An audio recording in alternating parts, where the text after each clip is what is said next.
Welcome to the Chronological One-Year Bible, April 17th. Today's reading is 1 Samuel chapter 23, verses 13 through 29, Psalm 54, and 1 Samuel chapter 24, verse 1 through chapter 25, verse 44.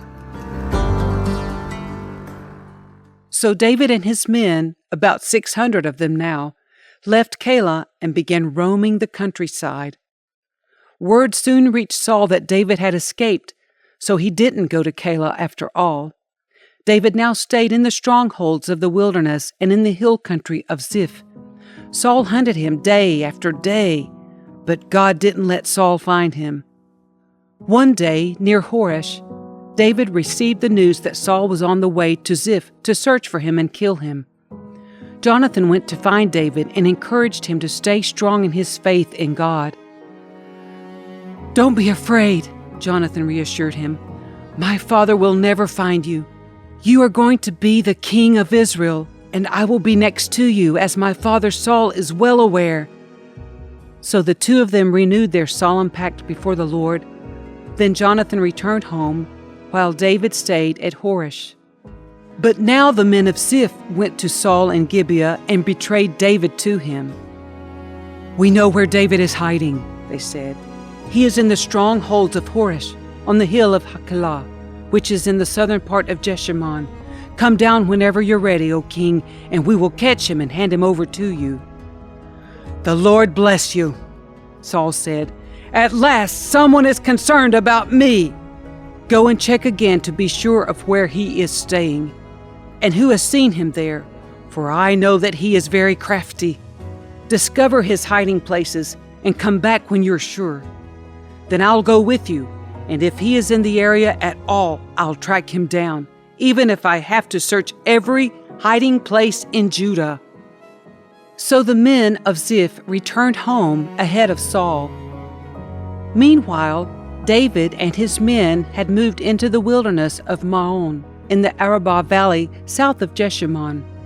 When David heard that Saul and his men were searching for him, he went even farther into the wilderness to the great rock, and he remained there in the wilderness of Maon, but Saul kept after him in the wilderness. Saul and David were now opposite sides of a mountain.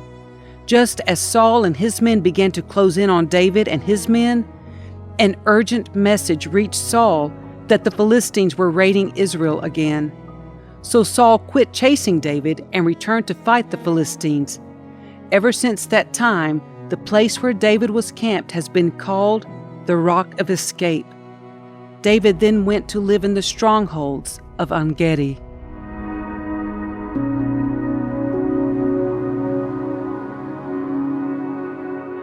Come with great power, O God, and rescue me. Defend me with your might. Listen to my prayer, O God. Pay attention to my plea. For strangers are attacking me. Violent people are trying to kill me. They care nothing for God. But God is my helper. The Lord keeps me alive. May the evil plans of my enemies be turned against them. Do as you promised and put an end to them. I will sacrifice a voluntary offering to you. I will praise your name, O Lord, for it is good. For you have rescued me from my troubles and helped me to triumph over my enemies. After Saul returned from fighting the Philistines, he was told that David had gone into the wilderness of En-gedi. So Saul chose 3,000 elite troops from all Israel and went to search for David and his men near the rocks of the wild goats. At the place where the road passes some sheepfolds, Saul went into a cave to relieve himself. But as it happened, David and his men were hiding farther back in that very cave. "Now's your opportunity," David's men whispered to him. "Today the Lord is telling you, I will certainly put your enemy into your power, to do with as you wish." So David crept forward and cut off a piece of the hem of Saul's robe. But then David's conscience began bothering him because he had cut Saul's robe.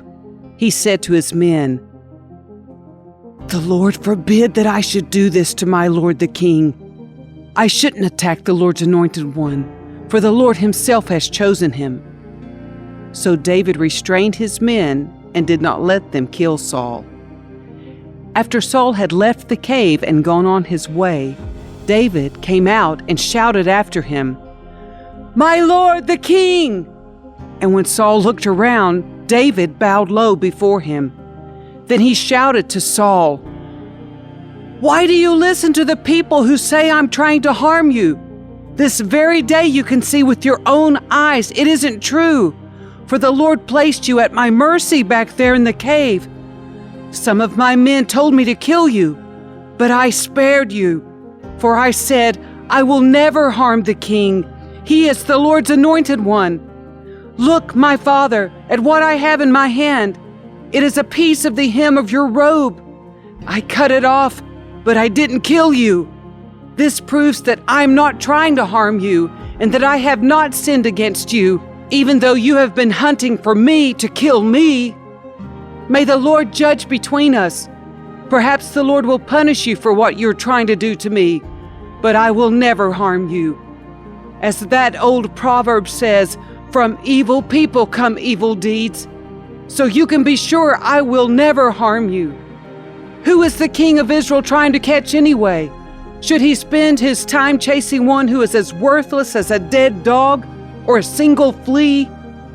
May the Lord therefore judge which of us is right and punish the guilty one. He is my advocate, and he will rescue me from your power."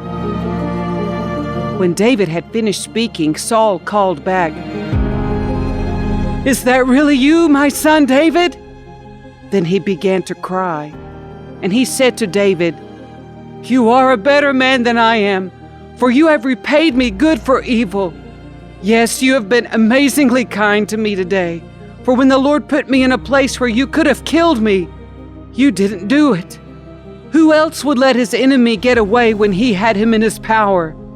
May the Lord reward you well for the kindness you have shown me today. And now, I realize that you are surely going to be king, and that the kingdom of Israel will flourish under your rule. Now swear to me by the Lord that when that happens, you will not kill my family and destroy my line of descendants." So David promised this to Saul with an oath. Then Saul went home, but David and his men went back to their stronghold. Now Samuel died, and all Israel gathered for his funeral. They buried him at his house in Ramah. Then David moved down to the wilderness of Maon. There was a wealthy man from Maon who owned property near the town of Carmel. He had 3,000 sheep and 1,000 goats, and it was sheep shearing time. This man's name was Nabal, and his wife Abigail was a sensible and beautiful woman. But Nabal, a descendant of Caleb, was crude and mean in all his dealings. When David heard that Nabal was shearing his sheep, he sent 10 of his young men to Carmel with this message for Nabal: "Peace and prosperity to you, your family, and everything you own. I am told that it is sheep shearing time. While your shepherds stayed among us near Carmel, we never harmed them, and nothing was ever stolen from them. Ask your own men, and they will tell you this is true. So would you be kind to us, since we have come at a time of celebration? Please share any provisions you might have on hand with us and with your friend David." David's young men gave this message to Nabal in David's name, and they waited for a reply. "Who is this fellow David?" Nabal sneered to the young men. "Who does this son of Jesse think he is? There are lots of servants these days who run away from their masters. Should I take my bread and my water and my meat that I've slaughtered for my shearers and give it to a band of outlaws who come from who knows where?" So David's young men returned and told him what Nabal had said. "Get your swords," was David's reply as he strapped on his own. Then 400 men started off with David, and 200 remained behind to guard their equipment. Meanwhile, one of Nabal's servants went to Abigail and told her, "David sent messengers from the wilderness to greet our master, but he screamed insults at them. These men have been very good to us, and we've never suffered any harm from them. Nothing was stolen from us the whole time they were with us. In fact, day and night they were like a wall of protection to us and the sheep. You need to know this and figure out what to do, for there is going to be trouble for our master and his whole family. He's so ill-tempered that no one can even talk to him." Abigail wasted no time. She quickly gathered 200 loaves of bread, 2 wineskins full of wine, 5 sheep that had been slaughtered, nearly a bushel of roasted grain, 100 clusters of raisins, and 200 fig cakes. She packed them on donkeys and said to her servants, "Go on ahead. I will follow you shortly." But she didn't tell her husband Nabal what she was doing. As she was riding her donkey into a mountain ravine, she saw David and his men coming toward her. David had just been saying, "A lot of good it did to help this fellow. We protected his flocks in the wilderness, and nothing he owned was lost or stolen. But he has repaid me evil for good. May God strike me and kill me if even one man of his household is still alive tomorrow morning." When Abigail saw David, she quickly got off her donkey and bowed low before him. She fell at his feet and said, "I accept all blame in this matter, my lord. Please listen to what I have to say. I know Nabal is a wicked and ill-tempered man. Please don't pay any attention to him. He is a fool, just as his name suggests, but I never even saw the young men you sent. Now, my lord, as surely as the Lord lives and you yourself live, since the Lord has kept you from murdering and taking vengeance into your own hands, let all your enemies and those who try to harm you be as cursed as Nabal is. And here is a present that I, your servant, have brought to you and your young men. Please forgive me if I have offended you in any way.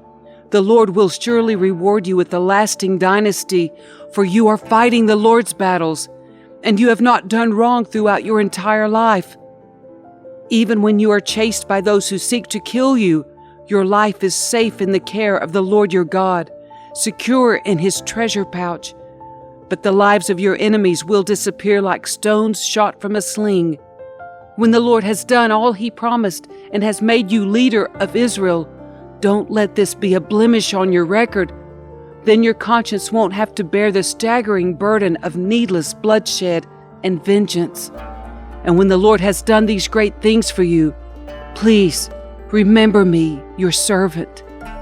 David replied to Abigail, "Praise the Lord, the God of Israel, who has sent you to meet me today. Thank God for your good sense. Bless you for keeping me from murder and from carrying out vengeance with my own hands. For I swear by the Lord, the God of Israel, who has kept me from hurting you, that if you had not hurried out to meet me, not one of Nabal's men would still be alive tomorrow morning." Then David accepted her present and told her, "Return home in peace. I have heard what you said. We will not kill your husband." When Abigail arrived home, she found that Nabal was throwing a big party and was celebrating like a king. He was very drunk, so she didn't tell him anything about her meeting with David until dawn the next day. In the morning, when Nabal was sober, his wife told him what had happened. As a result, he had a stroke, and he lay paralyzed on his bed like a stone. About 10 days later, the Lord struck him, and he died. When David heard that Nabal was dead, he said, "Praise the Lord, who has avenged the insult I received from Nabal, and has kept me from doing it myself. Nabal has received the punishment for his sin." Then David sent messengers to Abigail to ask her to become his wife. When the messengers arrived at Carmel, they told Abigail, "David has sent us to take you back to marry him." She bowed low to the ground and responded, "I, your servant, would be happy to marry David. I would even be willing to become a slave, washing the feet of his servants." Quickly getting ready, she took along 5 of her servant girls as attendants, mounted her donkey, and went with David's messengers. And so she became his wife. David also married Ahinoam from Jezreel, making both of them his wives. Saul, meanwhile, had given his daughter Michal, David's wife, to a man from Galim named Palti, son of Laish.